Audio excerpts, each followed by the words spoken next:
Caller line లో ఉన్నారు శ్రవణ్ గారు కెనడా నుంచి. శ్రవణ్ గారు మీ ప్రశ్న అడగండి. నమస్తే అండి విజయ్ కుమార్ గారు, యాంకర్ గారు కూడా నమస్తే. నమస్తే, మీ ప్రశ్న అడగండి. విజయ్ కుమార్ గారు, నేను కంటిన్యూస్ గా ఈ వారధి చూస్తుంటానండి. మీ మీ వాయిస్ లో బేస్ అనేది ఈరోజు రిలీజ్ అయిన తర్వాత కొంచెం తగ్గింది, నాలో కూడా కొంచెం తగ్గిందండి.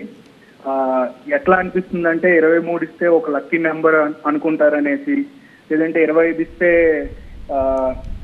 పావలా అంటారనేసి, 24 సేఫ్ నెంబర్ ఇచ్చారని అందరూ ఇక్కడ ట్రోల్ చేస్తున్నారండి పక్కన ఉండేవాళ్ళు. ఇన్ని రోజులు పవన్ పవన్ అని నువ్వు అనేవాడివి, ఇప్పుడేమొచ్చి చూడు ఏం చేశారు అనేసి. అసలు తీసుకోలేకపోతున్నాం. మీరు మిమ్మల్ని చూసినా కూడా అదే నాకు అనిపిస్తుంది. ఎట్లా అండి మనం దీన్ని తీసుకొని ముందుకు పోవాలి అసలు?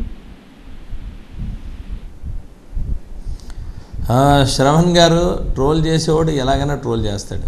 నేను అడుగుతున్నాను, ట్రోల్ చేసేవాడు ఇక్కడికి వచ్చి రాష్ట్రం కోసం పోరాటం చేశాడా? ట్రోల్ చేసేవాడు నాలాగ జైల్లోకి వెళ్ళాడా? ట్రోల్ చేసేవాడు పవన్ కళ్యాణ్ గారిలాగా తిట్టించుకున్నాడా? ట్రోల్ చేసేవాడు సొంత పిల్లల్ని, తల్లిదండ్రుల్ని, అలాగే భార్యని అందరినీ తిట్టించుకున్నాడా? ట్రోల్ చేసేవాడు మాస్క్ అడిగితే మాస్క్ అడిగిన పాపానికి చచ్చిపోయాడా? ట్రోల్ చేసేవాడు ఈరోజు అసలు ఈ ఆంధ్రప్రదేశ్ రాష్ట్రంలోనే బతకగలిగాడా? ట్రోల్ చేసేవాడు నేనే అడుగుతున్నా, కనీసం రోడ్డు మీద తిరగగలిగాడా? ట్రోల్ చేసేవాడికి ఆశ ఉందా? ట్రోల్ చేసేవాడు ఏదన్నా చేస్తాడు. రాష్ట్రాన్ని బాగు చేసేవాడే ఇలాంటి నిర్ణయాలు తీసుకుంటాడు. నేను అదే చెప్తున్నాను శ్రవణ్ గారు, డెఫినెట్గా నేను ఓపెన్గా చెప్తున్నా, 100% ఎవరి అభిప్రాయాలు వాళ్ళకుంటాయి కాదని అన్నట్లా. అందరి అభిప్రాయాలు మనం గౌరవించాలి. బట్ వ్యూహం ఎప్పుడు వ్యూహమే. వ్యూహానికి మనం ఎప్పుడు కూడా ఒక వ్యూహంతో వెళ్ళాలి. డెఫినెట్గా 24 సీట్లు తీసుకున్న పవన్ కళ్యాణ్ గారికో, లేకపోతే 24 అడ్జస్ట్మెంట్లో తీసుకుని అందరూ ఉన్న పరిస్థితిలో ఉన్న పార్టీలకు డెఫినెట్గా ప్రతి పార్టీకి ప్రతి అభిప్రాయం ఉంటుంది. అభిప్రాయాలు ఇక్కడ ఇంపార్టెంట్ కాదు. 100% ముందుకెళ్ళాలి, గెలాలి, అధికారంలోకి రావాలి, వచ్చి మళ్ళీ ఈ ఆంధ్రప్రదేశ్ని బాగు చేయాలి. బాగు చేసినప్పుడు త్యాగాలు చేసిన వాడికే ముందు గౌరవం దక్కుతుంది. ఏదో ఇందాక కూడా అన్నారు పవర్ షేరింగ్లో రేపు వింటారన్నమాట. పవర్ షేరింగ్ కాదు మాకు కావాల్సింది, ఆంధ్రప్రదేశ్ రాష్ట్రం బాగుపడాల్సింది పరిస్థితి. డెఫినెట్గా భారతీయ జనతా పార్టీ మళ్ళా అధికారంలోకి వస్తుంది.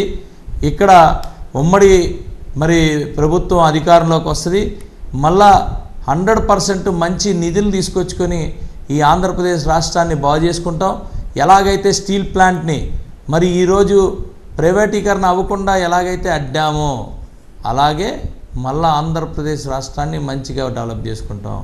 పోలవరం ఈరోజుకి కట్టలేకపోయారు. అలాగే రైల్వే ప్రత్యేక రైల్వే జోన్ది చేయలేకపోయారు. అనేకమైనవి ఉన్నాయి, అవన్నీ చేసుకోవాలి. ఈరోజు చూస్తే దారుణం, ఎక్కడ చూసినా అంత దారుణమైన రోడ్లు, ఎక్కడ చూసినా కంపెనీలు మూతపడడం, ఎక్కడ చూసినా ఉపాధి లేదు, ఎక్కడ చూసినా దారుణమైన పరిస్థితి. ఈ అన్నిటికి ఎందుకు ట్రోల్ చేయలేదని అడుగుతున్నాను నేను. ట్రోల్ చేసేవాడు జగన్మోహన్ రెడ్డిని అన్నిటికీ ఎందుకు ట్రోల్ చేయలేదని అడుగుతున్నాను. పావలా అన్నప్పుడు నేను అడుగుతుంది, పావలాని మాట్లాడిన వాడు ఈ మద్యం, ఈ కల్తీ మద్యాల్లో, ఈ చీప్ లిక్కర్లు అమ్మిన ప్రభుత్వాన్ని ఎందుకు ట్రోల్ చేయలేదని అడుగుతున్నా. ట్రోలే కాదు, డైరెక్ట్గా రోడ్డు మీదకి వచ్చి ఎందుకు మాట్లాడలేదని అడుగుతున్నా, ఎందుకు ఎదిరించలేదని అడుగుతున్నా. ఒక ఉపాధ్యాయుని తీసుకొచ్చి వైన్ షాపుల ముందు కూర్చోబెట్టి వైన్ షాపుల్లోని మద్యం అమ్మిన రోజున వీళ్ళు ఎందుకు ట్రోల్ చేయలేదని అడుగుతున్నా.